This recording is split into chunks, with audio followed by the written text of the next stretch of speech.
I got a request by Riley Nelson. Thank you, Riley Nelson, for commenting and requesting this specific video. So today I'm going to show you a closer look at the English fairy tales. You bring it over to the table. I've noticed that in my more recent videos, the video is a little bit shaky, and actually, if I sit at a table, I can get the image much more stable. So here we go. The light isn't quite as good over here, but I think it'll make up for it with the table. So, the English Fairy Tales by Joseph Jacobs. It's a great edition. It actually includes both volumes, the English Fairy Tales and more English Fairy Tales, which he wrote and edited a little later. Of course, it's the classic. Everyman's Children Library, so just like all the others, it's got a nice cloth cover and the lovely golden details, and the sticker, which I assume has to be Mr. Miyake. I don't know if he's Mr. Miyake in here. I assume he is. There's little Tommy Grimes sitting under the settee, putting the leg of the sofa out instead of his own leg to be chopped off. Pretty grim stuff. Let's have a look what you get inside here. Some great illustrations. I don't know who's illustrating. Shall we check? Illustrations by John Batten. Well, I don't know John Batten, but clearly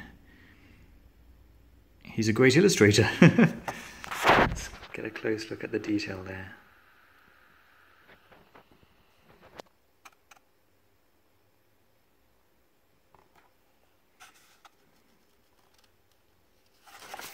Okay, a little close look at the contents. So I'll just hold the camera as still as I can. You can pause the video just to check that the stories that you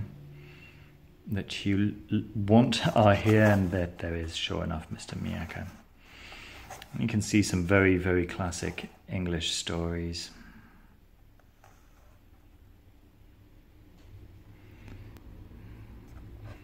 Piper of Hamelin, Golden Ball.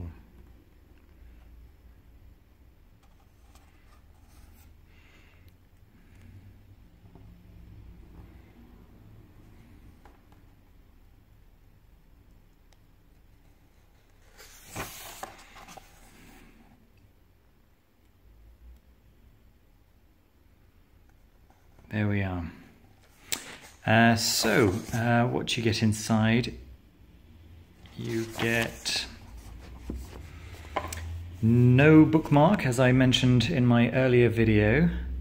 I guess the idea is that these are short stories, so you wouldn't necessarily need to mark where you were, since they're intended to be read in a single sitting. I guess a ribbon wouldn't have done any harm in such a large book. It is the largest of the Everyman children's collection that I own. Maybe there are some larger ones, but I don't know of them. As you see, the illustrations are very nice, obviously very turn of the century.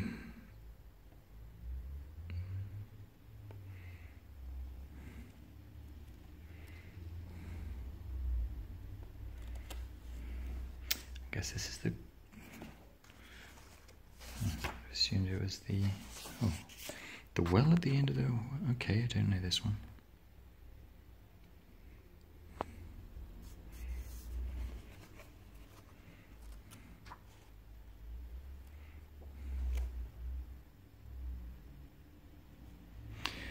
The paper is the same quality as the rest of the Everyman collection.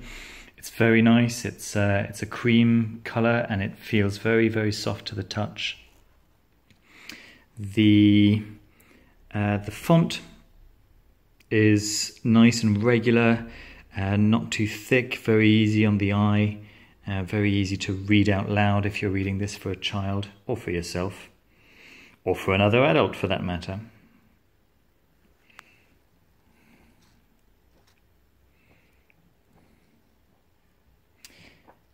So I haven't read all of these, but the ones that I have read can be a little on the grim side, but they're invariably quite funny.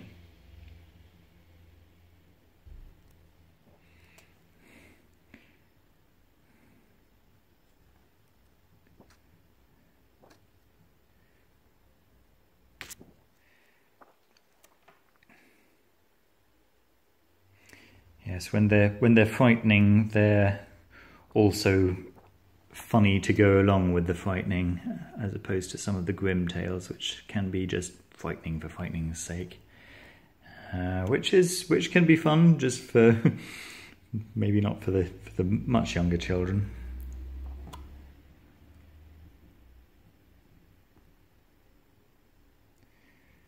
So there you see, plenty of illustrations. And a fantastic collection of stories. I strongly recommend it. The book ends with, let's have a look, sorry.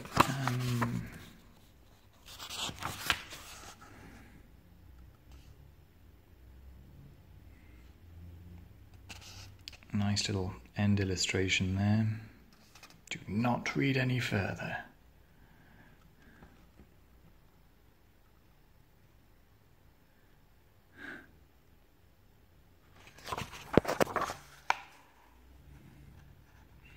Little biography and the end of the book. So there you have it. The English Fairy Tales, a lovely book if you're looking to acquire a great book of fairy tales, of lesser known fairy tales maybe. Hope you liked the video. Take care. Bye.